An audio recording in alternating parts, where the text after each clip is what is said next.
We'll hear argument first this morning in Case 18-776, Guerrero-Lasprilla versus Ovallas.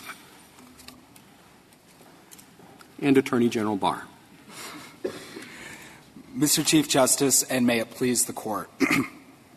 Section 2D provides for review of questions of law decided by the Board of Immigration Appeals.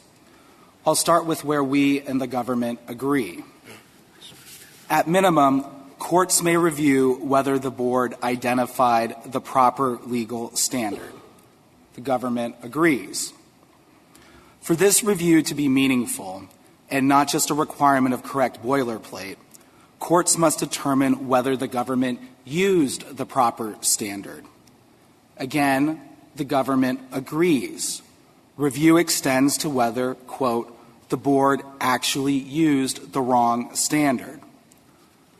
Despite acknowledging this, the government fails to distinguish how reviewing whether the Board actually used the correct standard is different than reviewing whether the Board correctly applied that standard.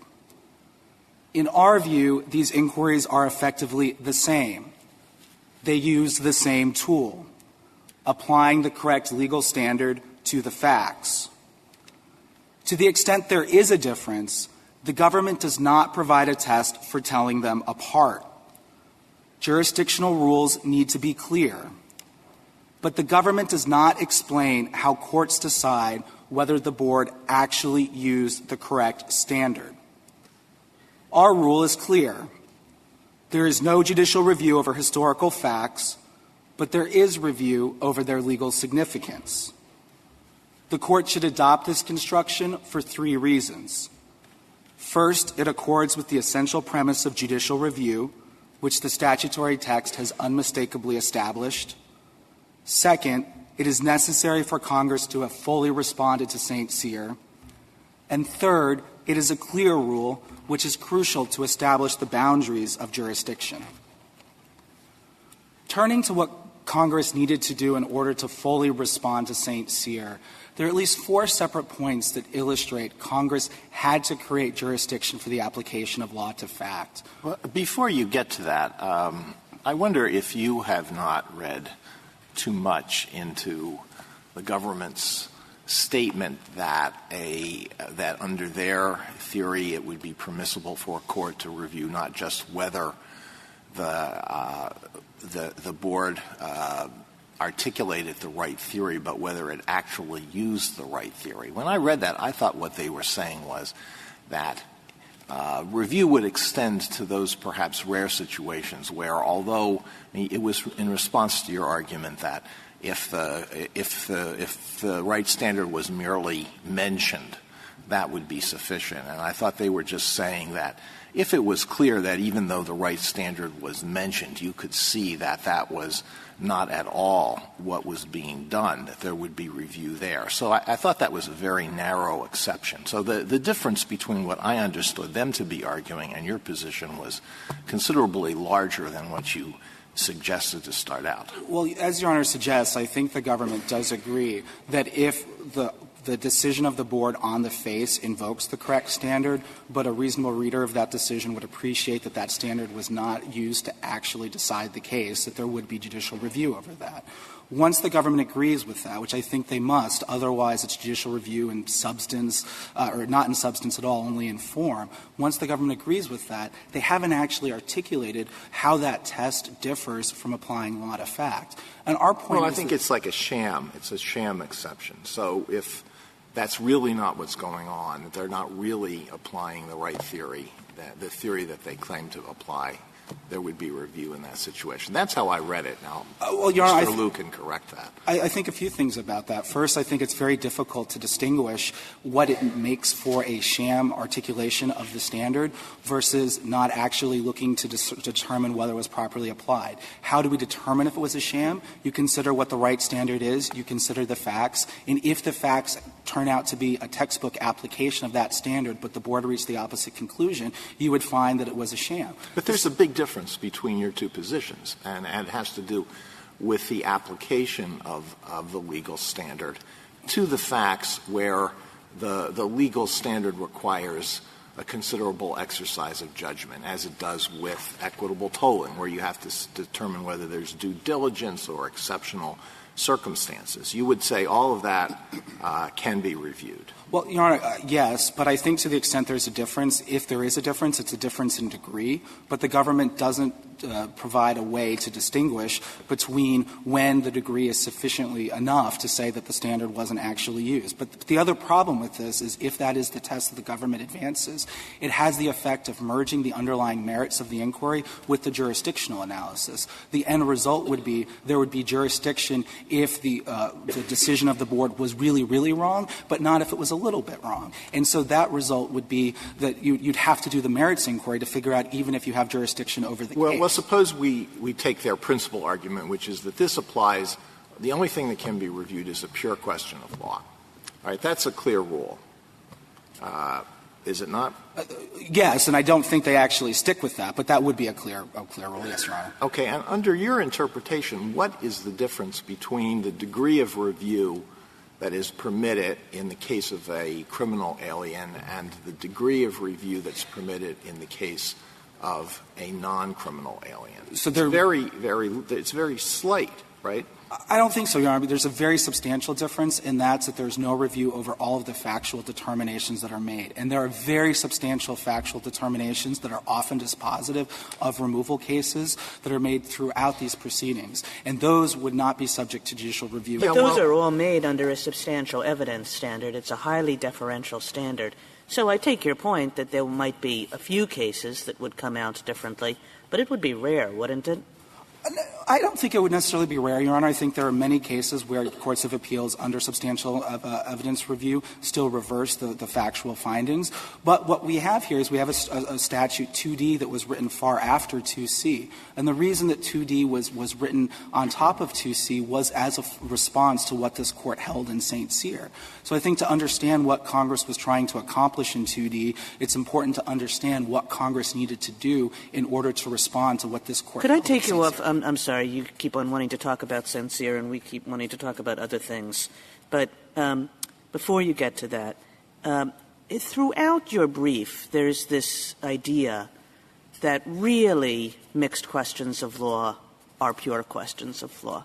I mean that, if we have to put them in one bucket or another, they should go in the legal bucket because they're all matters of interpretation, you say. They're all essentially law-like.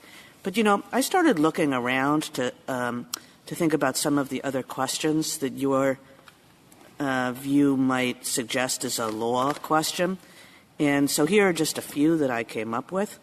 Whether a non-citizen's removal would result in exceptional and extremely unusual hardship, whether a non-citizen has been subjected to extreme cruelty, whether changed country conditions are present.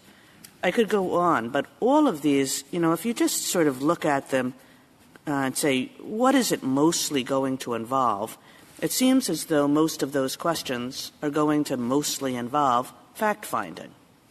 So, a few responses to that. First, some of the examples that you gave are ultimately issues that are discretionary, and when we have a discretionary question, of course, there's a different framework under 2B, there would be review over the eligibility for the discretionary determination, but, for example, whether or not there's a changed country condition is likely a discretionary determination by the board. But to get to Your Honor's principal question about how we disentangle the facts and the law here, and I think the question goes to whether or not the Lakeridge-style analysis, where we characterize mixed questions as more principally legal or more principally factual, should be used in this context. And I think that, of course, the Court has established that sort of framework for use in other parts of the law. Well, I wasn't even talking about using the Lakeridge framework here. I was just sort of talking about the assumption that your briefs make that if you were to put these in one bucket, just one bucket, it should be the legal bucket, that these are really law questions. And I guess I'm saying that when I look at the range of these questions, quite a lot of them seemed to me to be really fact questions.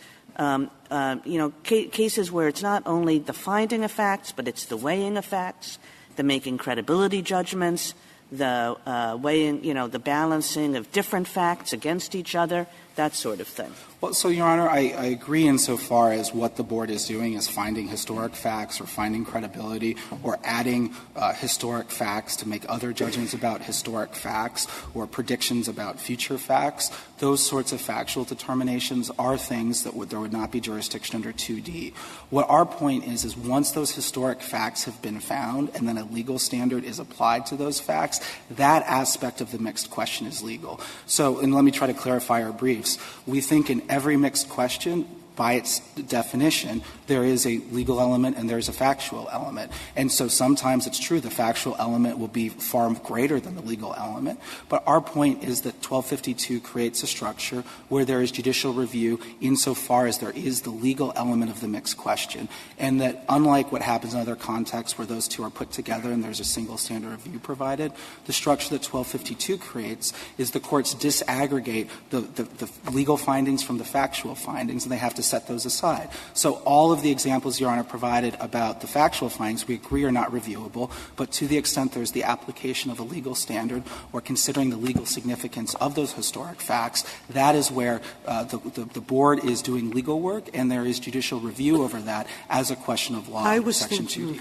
about this in similar terms to Justice Kagan, but what I realized gave me some clarity was a statement that my colleague made in a case involving the exceptional circumstances of diligence, and where he said it's a question of law, because let's take the cruelty issue.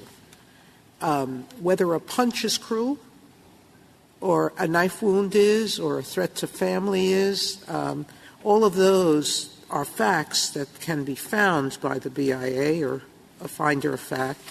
But whether it constitutes or rises to the level of the legal standard is a question of law, correct? I think that's right, Your Honor. And one example in this case is the issue of whether or not the Fifth Circuit's decision in Lugo-Resendez qualifies as an extraordinary circumstance. Either that change in the law qualifies as an extraordinary circumstance, which has substantial effects for equitable tolling, or it doesn't. But whatever the answer to that question is, that's the sort of legal issue that should be decided the same. But I mean, is a punch cruel?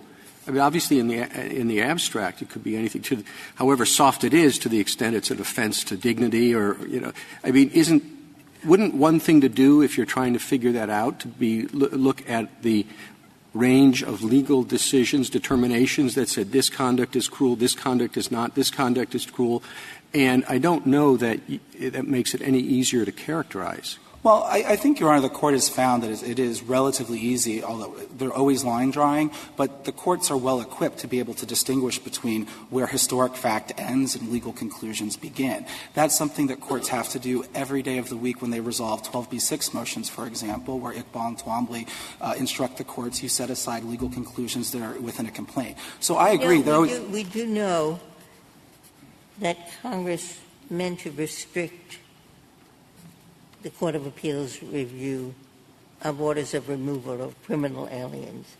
So that was Congress's purpose. It wanted the limited review in the case of removal of criminal aliens. And your position is only fact disputes are reviewable. No law, application of law to undisputed facts. Only straight-out fact disputes. And how often do straight-out fact disputes come to Court of Appeals? Because usually facts are decided in the first instance. Well, Your Honor, I can say that factual disputes are very often entirely dispositive of removal proceedings. It's true that those cases may be less often appealed because of the substantial or the standard of review that courts of appeals apply, but I can just provide a few examples of factual issues that are often dispositive. For example, an individual might claim that they were born in the United States, so in fact a U.S. citizen. They might claim that examples of past persecution occurred, so they're entitled to asylum, but the board might disagree. That can include if they had forced sterilization or forced abortions, the board will have to decide whether or not those things occurred. Did the individual testify credibly? That will often be dispositive of the removal proceeding. And I can go on with a list of different issues. For example, was the individual convicted of the particular crime, or was it somebody else with the same name? Those are factual disputes that the boards are resolving, or the immigration judges in the first instance, and then the boards are resolving on a daily basis. Mr. Hughes, along similar lines, the question we have here is reasonable diligence. That's the big question. And when that's reviewed under 1252, where it can be reviewed, my understanding is that courts of appeals review that for abuse of discretion. And that would typically be the case in a lot of questions where diligence is the issue. The courts of appeals review that for abuse of discretion. If that's right, and just suppose for a moment that's right, all right, let's not argue about that. Let's suppose that's the right standard of review. What does that teach us about the question before us? As Your Honor suggests, our principal argument is to resist the premise. We do think that the weight of the laws in this Court's precedent is treating diligence not as a question of law that is reviewed de novo. But if the Court, accepting the premise and the Court disagrees with us, which I don't think it should, but if the Court does disagree with us, what this Court still holds is to the extent that there is deference or discretion that lies with the Board, still the proper way to approach Section 2D in these contexts is to determine whether or not the individual has shown their legal eligibility, that 2D provides review over that eligibility for the ultimate exercise of discretion. So even if reasonable diligence is discretionary, and we don't think it is, but there would still be the question of if they've shown the threshold step of being eligible. And Your Honor's decision in Iliev in the Tenth Circuit, I think, clearly established how even when there is an underlying discretionary determination, there's — I think I did everything I could to avoid this question in that case. And I think you know that. But I guess I'm just trying to disentangle what would be available for us to review legally versus what would then be left to the Board, the discretionary decision, if, in fact, we review the case for abuse of discretion in our legal review. Well, Your Honor, where I think abuse of discretion comes in is not at the question of diligence. It comes in with whether or not the Board chooses to reopen the case. The Board — that is a decision that we agree the Board has discretion as to whether or not to reopen the case. I think diligence, as this Court has said in Bank of Colombia, and I can cite 5 more cases, that is a pure question of law. But when the Board decides a case in a different way and says we're deciding this as a matter of discretion, we're issuing what the Board calls a discretionary denial, that is the sort of issue that is not subject to judicial review. And when the Board does a discretionary denial, that is very clear on the face of it. And let me just provide an example. We just went and found a recent BIA decision from November 1st, 2019. This is Matter of CASD. And the Board said, quote, "We conclude that the respondent does not merit a favorable exercise of discretion because, quote, the equities in his case are insufficient to outweigh his history of very serious and violent criminal conduct." When the Board is exercising its discretion to make a discretionary denial, it says so expressly on the face of the opinion. We agree that none of that exercise of discretion, when appropriate, is reviewable, and that could be the case with the motion to reopen where the Board does have discretion. But the Board did not exercise that discretion in this case. It found that he was ineligible for — Mr. Hughes, I mean, I think the question that Justice Gorsuch asked is a very broad one. And it's with respect not just to the diligence, but to all these other questions that you think should end up being reviewable, like the ones that I mentioned, which sound awfully factual, you know, extreme cruelty, whether there's unusual hardship, whether there's changed country conditions. All of those are reviewed generally with a highly deferential standard. And that suggests that everybody's aware that most of the work is being done at the factual level, and the application of the legal standard at the end is not where the action is.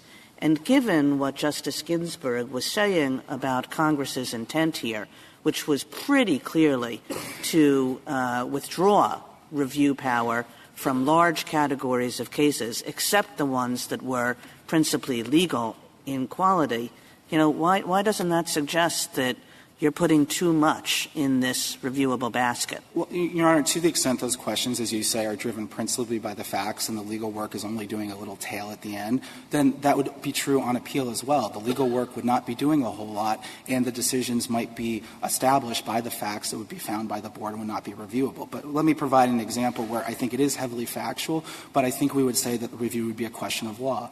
Assume for a moment in an asylum case there's a question of past persecution, which is very important in asylum cases. Persecution is generally defined as a threat to one's life or freedom, and past persecution creates a presumption of future persecution. The board takes a case, they properly state that standard, then they find these facts. An individual was imprisoned in a particular country for a decade because of their membership in a political party. That is a classic case of persecution. But then the board concludes this individual was not subject to past persecution. Well, what do you do with that case? The board said that they identified the proper standard, they found the facts, and usually the facts are going to be dispositive, but there at the end where that the law issue came in was only a very small part of the case, but turned out to be dispositive. I think the government even agrees that in circumstances like that, for judicial review to actually be substantive judicial review, there would have to be review in that case. And we think that is critical for the court to recognize that in cases like that, there is judicial review. On the statutory history point that Justice Kagan raised, St. Cyr involves what the court characterized as pure questions of law. Congress, we know, then comes in, and there are a variety of statutes, as you're aware, that refer to mixed questions, but Congress in this statute does not refer specifically to mixed questions. So if you put those two things together, you would lean toward reading this statute to refer to what one might call pure questions of law. That's the government's argument. How do you respond to that statutory history? A few reasons, Your Honor. First, I think this is the government's three-part topology that Congress speaks of mixed questions, and I think that's disproven by a section of the Real ID Act that is just a couple sections after where 2D was created, and that amended B9, the zipper clause, in a way to deal with all of the issues that arise in immigration, and there it speaks of law or fact. So we know that Congress often speaks of law or fact to be inclusive of the whole universe. But the second point is, in order to respond to St. Cyr, what Congress knew or was attempting to do, and this is shared ground with the government, was take the scope of then existing habeas jurisdiction that was occurring in the district courts, keep that scope of jurisdiction the same, and move that jurisdiction into the courts of appeals for petitions for review under Section 1252.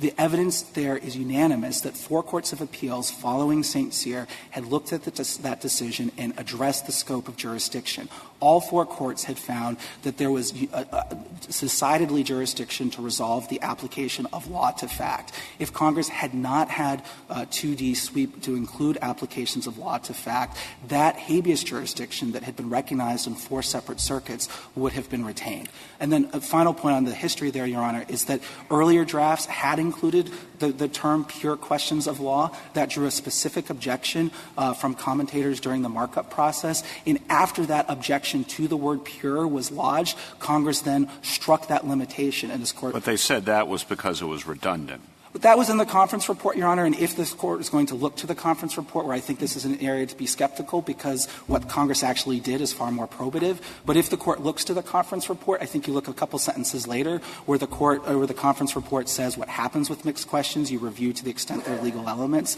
We think that sweeps in our rule. But again, I think when the language actually appeared, there was an objection and it was withdrawn. That's a little bit more probative than what the conference report says. Can you succinctly tell me what the questions of law are in your 2 cases? Yes, Your Honor. First, with Mr. Guerrero-Lasprilla, the question is, does Lugo-Resendez qualify as an extraordinary circumstance that would then have the effect of affecting his period of reasonable diligence? For Mr. I phrased it differently in my own head, whether the existence of adverse circuit precedent serves as an obstacle to filing a timely motion to reopen. I think that's just a broader way of saying the same question, yes, Your Honor. I think that is yes. And Mr. Orvalis? There, I think there are a few questions. The principal one is an asserted period of delay alone a basis in order to find that an individual was not reasonably diligent? Is that creation of a per se rule? The Sixth Circuit in the Gordillo case, pointing to earlier Seventh Circuit precedent in the Purvey's case, said expressly that looking just to the passage of time without considering other factors that suggest a person's diligence in the circumstances is not an appropriate way to undertake the diligence inquiry. So I think that case is focused on whether or not the board's application of an 8-month per se rule violated the underlying principles of reasonable diligence. Mr. Hughes, you haven't spoken much about the presumption of reviewability. I just have a question about the nature of that presumption, and I guess I would like Mr. Liu to answer the same question. Do you think that that presumption is a presumption about congressional intent, or do you think that that presumption is a presumption that's meant to reflect other values? I think it's both, Your Honor. I think it's a presumption of congressional intent, but I think it's also a presumption that's meant to reflect the appropriate balance between judicial power and the administrative power, because, of course, here, if the court finds that questions are factual, lean factual, and therefore assign legal work to the administrative agency, the effect that has is ceding authority from the Article III courts to the administrative courts to have more authority to be able to decide whatever tail of legal aspect there is there. So I think the presumption of reviewability goes to not just a congressional presumption, but also a separation of powers principle. Thank you, counsel. Mr. Liu. Thank you, Mr. Chief Justice, and may I please the Court. When Congress used the words questions of law in Section 1252A2D, it meant questions of law only, not questions of fact and not mixed questions of law and fact. We know that from the text of the provision itself, which doesn't mention questions of fact or mixed questions. But we also know it from the context in which Congress enacted the provision. In St. Cyr, this Court held that denying criminal aliens a judicial forum for pure questions of law would raise constitutional doubts. When Congress enacted this provision following St. Cyr, it wanted to provide criminal aliens enough judicial review to avoid those doubts, but no more. Questions of law thus refers to the same questions identified in this Court's decision in St. Cyr, pure questions of law. Now, petitioners would read questions of law to extend far beyond purely legal questions to encompass every mixed question of law and fact. But mixed questions aren't mentioned in the text of Section 1252A2D. They're not mentioned anywhere in St. Cyr either. And construing questions of law to encompass every mixed question would all but undo Congress's efforts to limit the scope of judicial review in cases involving criminal aliens. Remember, it's been Congress's goal since 1996 to streamline and expedite the removal of criminal aliens. And yet, under petitioners' reading, criminal and non-criminal aliens alike would get judicial review of all constitutional claims, of all questions of law, and of all mixed questions. The only difference in the judicial review that they would get would be limited to the category of questions of fact, as some of the justices this morning have already noted. That difference would be this. Whereas in cases involving criminal aliens, the board's factual findings would be conclusive. Whereas in cases involving non-criminal aliens, the board's factual findings would be conclusive unless not supported by substantial evidence. Now, that's a pretty subtle difference, given that courts don't often overturn factual findings for lack of substantial evidence. And if that's the narrow difference that Congress really sought to achieve, one would have thought they would have written these provisions. The original version of the statute had pure questions of law. And to pick up on your point on the statutory history, then that's deleted. And Deputy Assistant Attorney General Cohn testifies and says a mixed question of law is in effect a question with two parts, the legal part and the factual part. The legal part, of course, is reviewable. That's what the Justice Department said in response to the ACLU's objection to the draft. Right. Was that correct? We do think the legal part is reviewable, but I think it's important to understand what we think that legal part to be. That legal part is the same part this Court identified in Lakeridge. It is the legal test or standard that the board used in deciding the case. I think Congress was pretty justified in thinking the word pure was superfluous. I mean, just as a matter of ordinary English, a question is a mixed question because it involves both law and fact. If you leave off the words and fact and refer only to a question of law, then it's an unmixed question. Mr. Liu, I'd like to poke at that just a little bit and return to Justice Alito's question at the beginning of argument. Sure. Is it the government's position that only pure questions of law are reviewable, or is it also the government's position that there can be some applications that are so egregious that they would rise to the level of being questions of law? It's the former position. So our view is that only pure questions. Okay. If that's the case, is there any judicial review here meaningfully at all? Because all the BIA has to do is recite the legal standard, and we become a rubber stamp. And say, yes, they have recited the correct legal standard. And no matter how unreasonable, no matter how crazy the application is, we have to provide a judicial imprimatur to that decision. Does that cause any concerns for you, for the government? And what about the clear statement rule and the idea of the presumption of reviewability here and the separation of powers concerns that Justice Kagan pointed out that undergird it? I guess I just make maybe 3 points. First is it's not the case that every case is going to involve an already settled legal principle. There are actually issues of first impression out there, and when the board decides those legal questions, those are reviewable in the courts of appeals. Now, there are going to be cases where the legal standard has been settled, like it is in the case of reasonable diligence. It's very easy for the board to know what the applicable standard is. In those cases, when the board does state the applicable legal standard, that is, except in the very rare instance that I think Justice Alito alluded to, that's going to be the end of the matter. Now you're backtracking, I think, a little bit.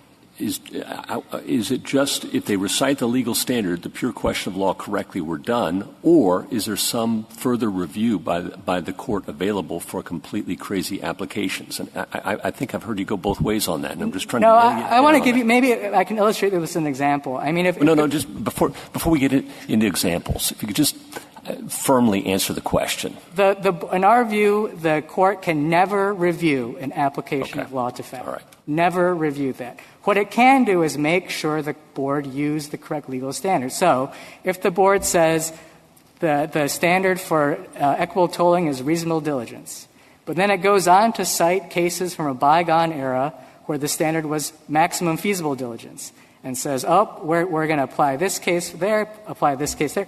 The court doesn't need to review any part of the application of law to fact. I understand. To know that the board has used the wrong standard. Suppose the issue is whether there were exceptional circumstances that might justify equitable tolling, and let's say the alien in question was in a coma. What would happen there? No judicial and they say, well, that's not an exceptional circumstance. Well, I think to the extent the question is, as a categorical matter, is being in a coma an exceptional circumstance, that could be a question of law. I mean, take this Court's decision in Holland versus Florida. I think the question there was Mr. Liu, if you accept that, haven't you given up the ghost? Then we're just into deciding whether the application, given these facts, is or isn't reasonable diligence as a matter of law. I don't think so. I mean, I think in the why are comas special? Well, they very well might not be, but I think it would be a declaration of a legal principle to say they weren't special. Just like in Holland versus Florida, when this Court said, the 11th Circuit had applied an overly rigid rule regarding attorney misconduct, I understand that to be a legal principle. So how's that different from the case here where at least one of the plaintiffs says binding circuit precedent made it unreasonable for me to file a motion to reopen, and the Fifth Circuit said no. You could have filed it earlier. That seems to me to be a pure legal question under your definition. And we don't understand the Fifth Circuit to have even reached that issue. That issue throughout this case has been teed up as an issue under the extraordinary circumstances of wrong. Then look, what I think everyone's trying to ask you is Hurricane Katrina blows the courthouse away. Okay? The standard is you have to file within 15 days. But there is no courthouse. It's blown to Florida. And so, question, was that, the standard says, an unusual circumstance? Writing. The court says, if it's an unusual circumstance, well, then it's extended. All right? We agree Katrina blew the courthouse away.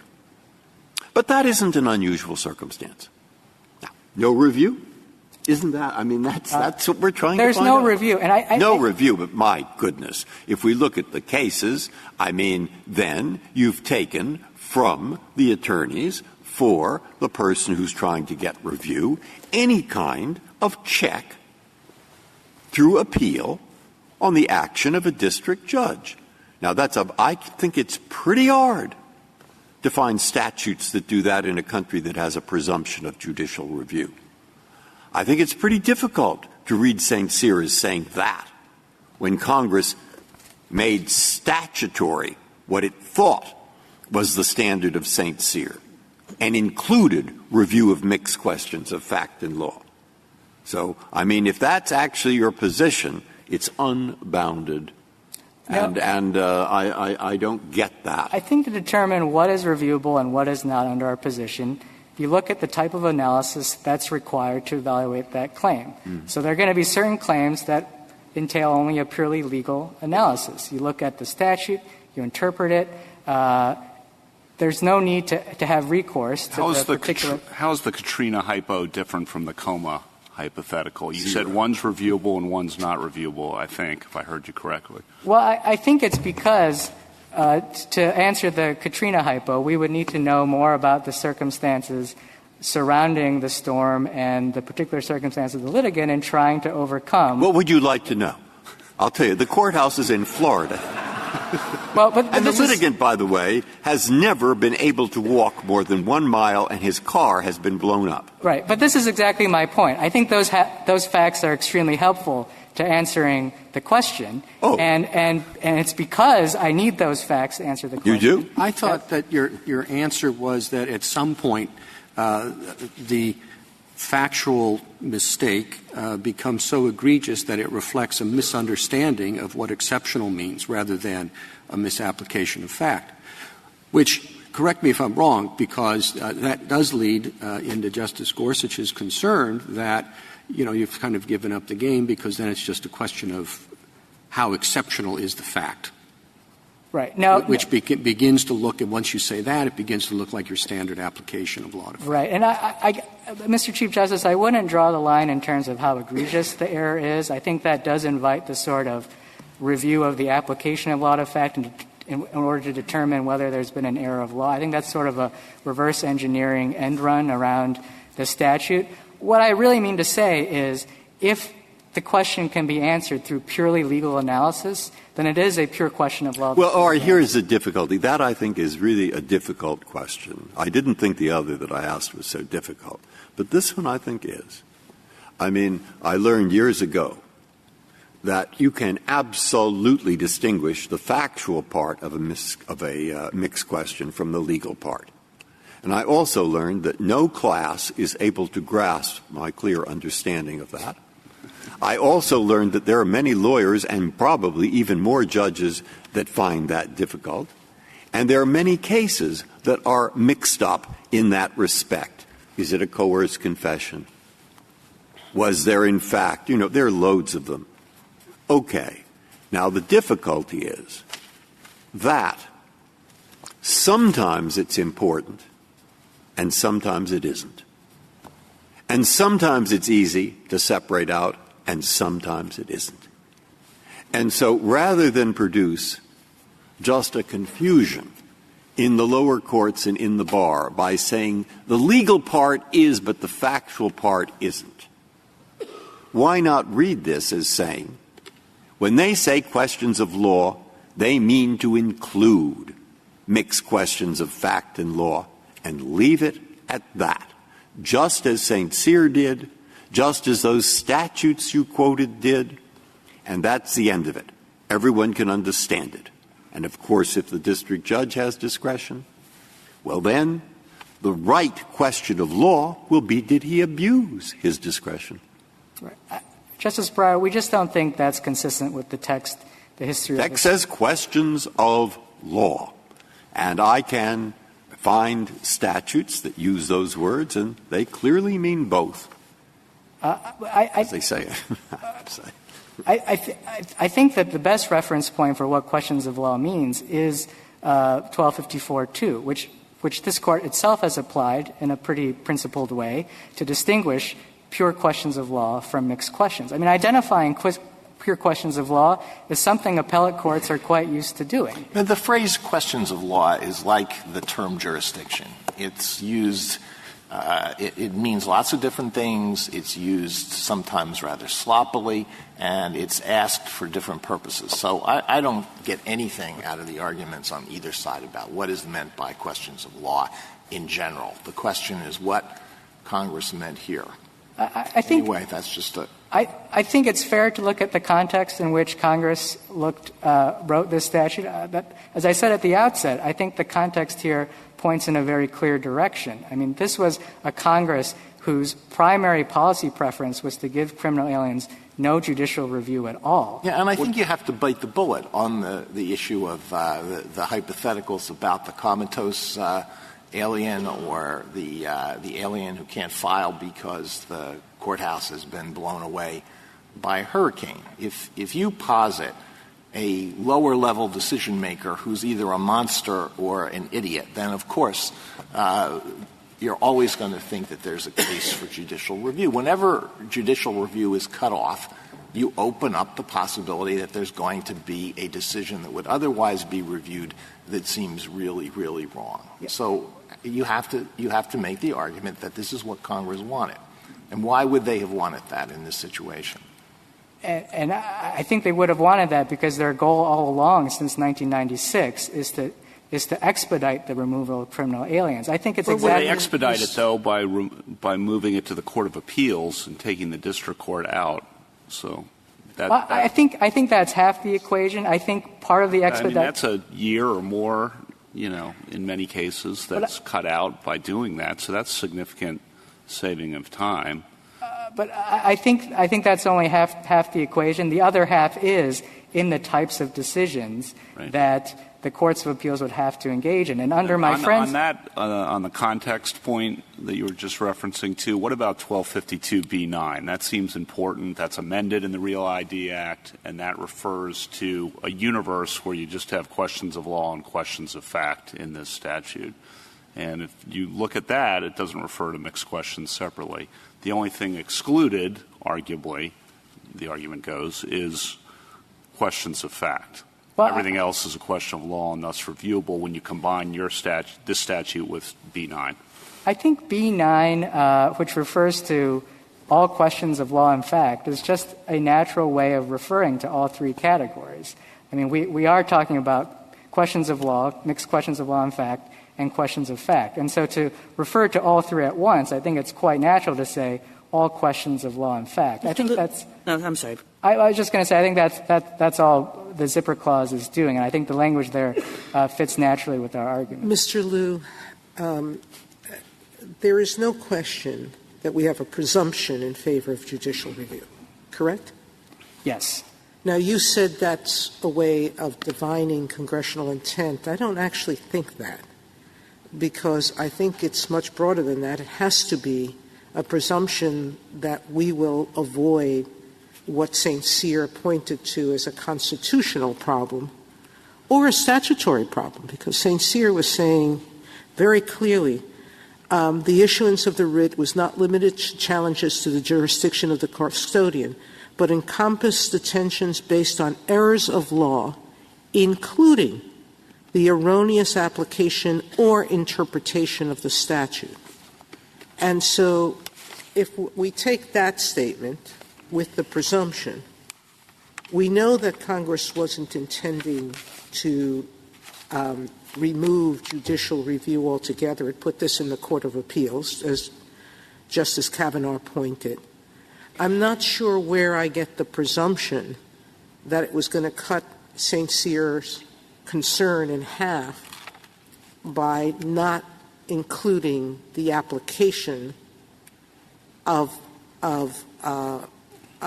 law to settled facts. We don't read that line in St. Cyr to be referring to the application of law to fact. Rather, we read that line to be about the scope of a statute's coverage. In other words, its application. It begs the question, doesn't it? Well, I don't think so. I mean, if you use the Court's opinion in St. Cyr as its own dictionary, You'll see on page 293, the Court itself uses application to describe the pure question of law in that case. And then in Part 3, where the Court actually addresses that question, it uses the word apply or applied or application no fewer than 18 times to describe the retroactive application. Mr. Liu, I think Justice Kagan had a question on the table.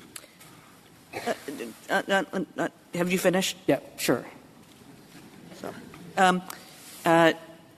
Here's one way to look at this case. The text gets neither side all the way home, can't possibly. The analogies, this is similar to Justice Alito. They're really different contexts on both sides. The legislative history is basically you don't have a clue what it means. St. Cyr can be read multiple ways. So all of those, I mean, you have arguments and Mr. Hughes has arguments, but none of them really seem to carry the day. And that suggests to me that the presumption of reviewability should carry the day. Why isn't this the classic case in which it's like it's just not clear? And so the presumption does the work, and you would lose. Well, to answer your question directly, we do think it's a presumption of congressional intent. We think that's reflected in the block nutrition case. But I guess maybe I'm just going to fight the premise. I mean, we don't think Congress's intent is at all ambiguous here, that we get to a point where you need to put a thumb on the scales in favor of judicial review. Well, I take that point. I mean, that's why I asked about what's the nature of this presumption, because if this presumption is only about congressional intent, it has to fight against a pretty strong sense that Congress wanted to do something significant here about cutting off review for criminal aliens. But if this presumption is about more than that, if it's a presumption that sort of stands in for important separation of powers principles, then that response isn't quite good enough. Well, I think at the end of the day, the presumption, if we know anything about it, it's not a sort of magic words requirement. And I think this is a case where we know exactly what Congress was responding to. We know the goal it ultimately wanted to achieve, and we know it wanted to achieve that goal as far as possible.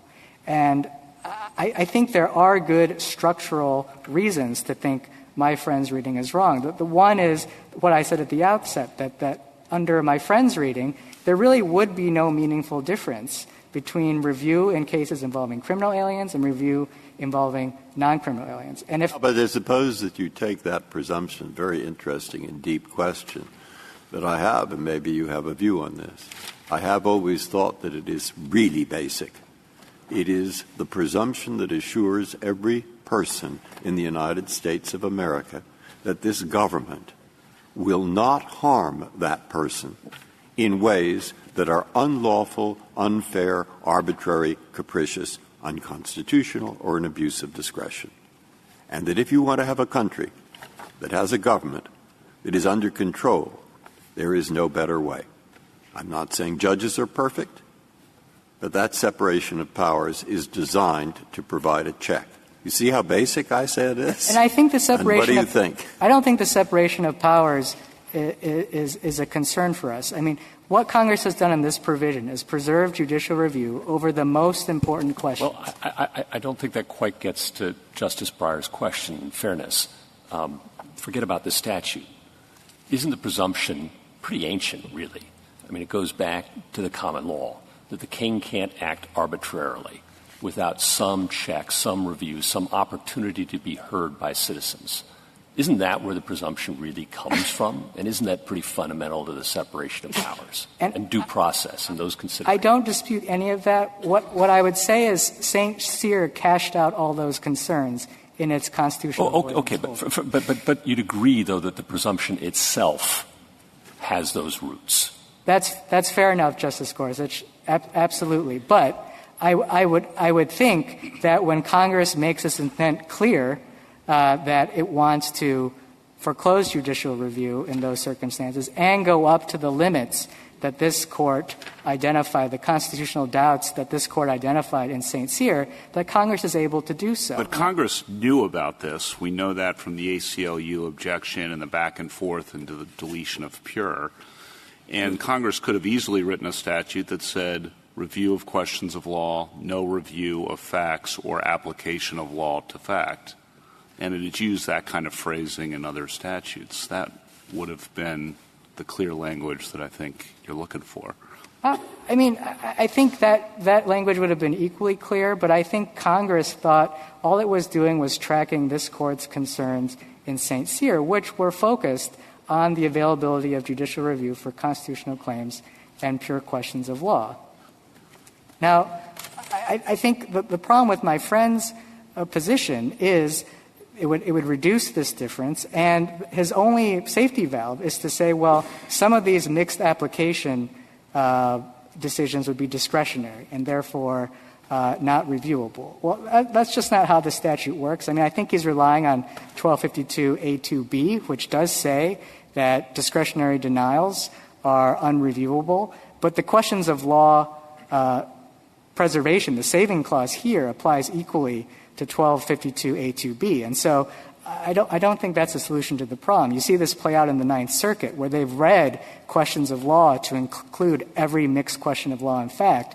And what that's done is that it's gutted the application of the discretionary denial bar, because virtually everything that you can call an exercise of discretion, you can also describe as involving the application of law to fact. And if questions of law are an exception to that bar, then you're not really left with much that's protected from review. So I don't think that's a solution to trying to make this meaningful. I did want to mention, too, the administrability issue with petitioner's position. They would have this court have courts of appeals start trying to distinguish questions of historical fact from mixed questions of law. You know, of course, this Court has experience with that. I mean, pre-AEDPA, this was the regime, because factual questions got a lot of deference and mixed questions and legal questions didn't. And there was a whole line of cases that this Court decided trying to put questions on one side of the line or the other. The line we're proposing, which is indeed a pure questions line, I think my friend acknowledges is a clear line to administer. And it's one that appellate courts are well suited to administer, and they've been doing in many other contexts. I think Justice Gorsuch mentioned the lay of the land in the courts of appeals. It's absolutely the case that all 10 courts of appeals that have addressed the standard of review that applies to the very issue here, that is reasonable diligence, for purposes of equitable tolling, for purposes of seeking to reopen removal proceedings, that determination is reviewed for abuse of discretion when this bar doesn't apply. And so a petitioner's reading would create a mismatch in one of two ways. Either we would be labeling as a question of law something that would otherwise be reviewed for abuse of discretion, or we would be reviewing de novo something that would otherwise be reviewed under a highly deferential standard. I don't think that that's really a tenable position. I think what those cases teach us is that the issue here is, at the very least, a primarily factual mixed question. Mr. Liu, on that, the way I work my way through it, and I want to give you a shot at it, is to say that when we have the abuse of discretion standard review, we often mean really two things. One can abuse the discretion by a clear error of fact finding, and one can abuse one's discretion by misapplying the law. And both of those can be abuses of discretion. I see it breaking down into those two camps.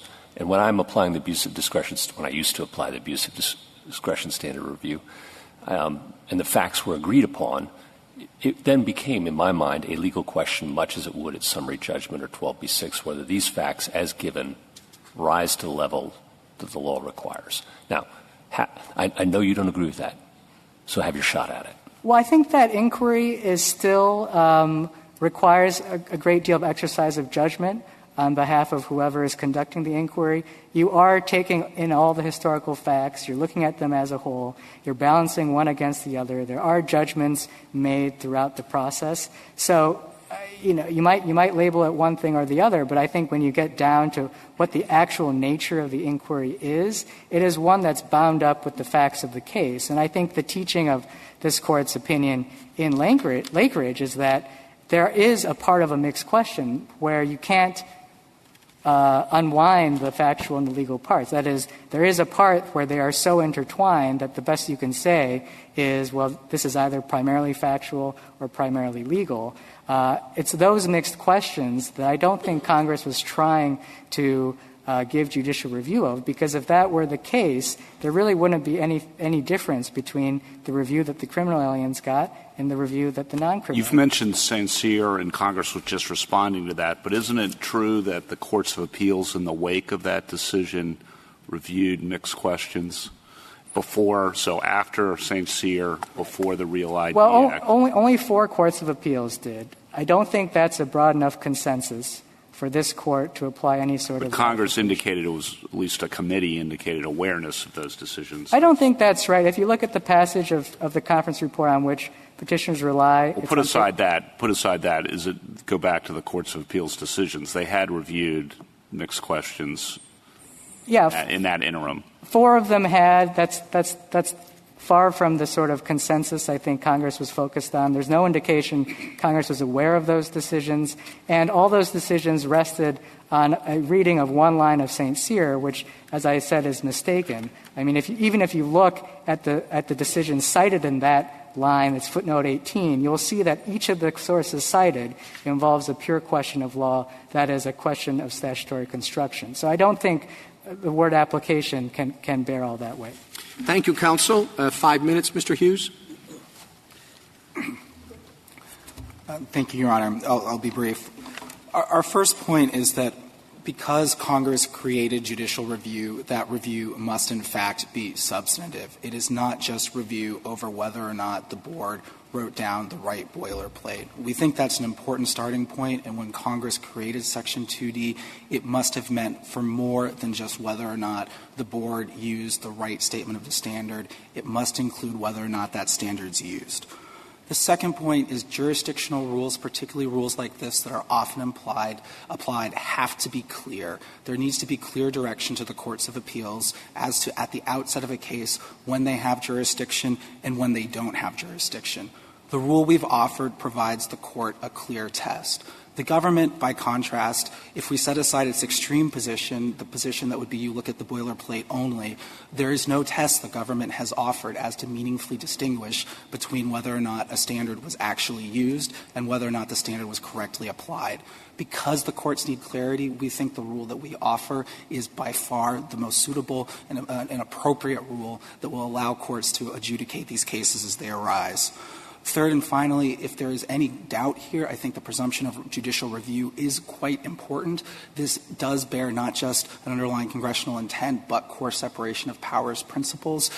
The view of if there is going to be any delegation of lawmaking authority to the agencies, that certainly needs to be clearly stated by Congress. So any doubt as to how the various statutory interpretation factors in the history in St. Cyr all apply, to the extent that that is a wash, we don't think it is. We think it strongly favors our position, but that would strongly favor applying the presumption and ultimately concluding that there is judicial review over the application of law to facts. So ultimately, our rule is necessary to fulfill the promise of judicial review and the premise of judicial review that's undeniably created in the statutory text.